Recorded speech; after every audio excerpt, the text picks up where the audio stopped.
Hello दोस्तों, मैं सीनादीप हाजिर हूँ आपके बीच एक और नई कहानी के साथ। एक जंगल में ऊंट और सियार रहते थे। उस जंगल से थोड़ी दूरी पर तरबूजों का खेत था।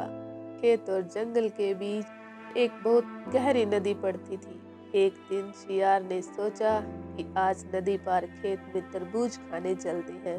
सियार ने ऊंट से बात की और दोनों मिलकर तरबूज खाने चलते हैं। जैसे ही दोनों नदी के पास पहुंचे, नदी में बहता पानी और गहराई देखकर सियार बोला, ऊंट भाई, मैं तो उस पार नहीं जा पाऊंगा।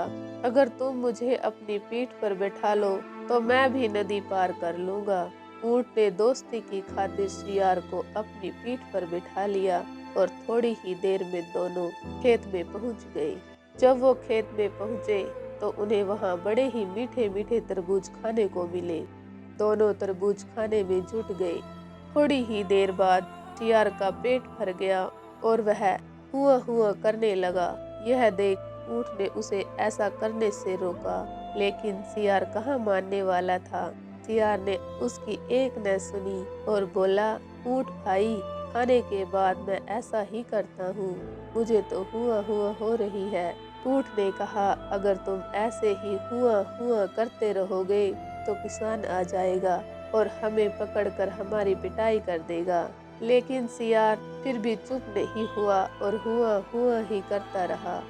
सियार की आवाज सुनकर किसान आ गया। किसान को खेत में आता देख सियार तो झाड़ियों के पीछे छुप गया और ऊंट की जम के पिटाई हुई। ऊंट को सियार पर बहुत गुस्सा आया। सियार ने ऊंट को धोखा दिया। ऊंट ने सियार से बदला लेने की सोची। अब सियार और ऊंट की जंगल से वापस जाने की बात आई और सियार ऊंट के पास आया। ऊंट से बोला कि भाई, तुम मुझे अपनी पीठ पर बिठा लो। ऊंट को भी अपना बदला लेने का मौका मिल गया और उसने सियार को अपनी पीठ पर बिठा लिया। जब ऊंट नदी के बीचों बीच पहुंच गया और बोला, यार, मुझे तो लुटास आ रही है। खाना खाने के बाद मैं लौटता जरूर हूँ। जैसे ही ऊंट बैठने को हुआ तो सियार ने कहा, अगर तुम बैठ जाओगे तो मैं डूब ही जाऊंगा।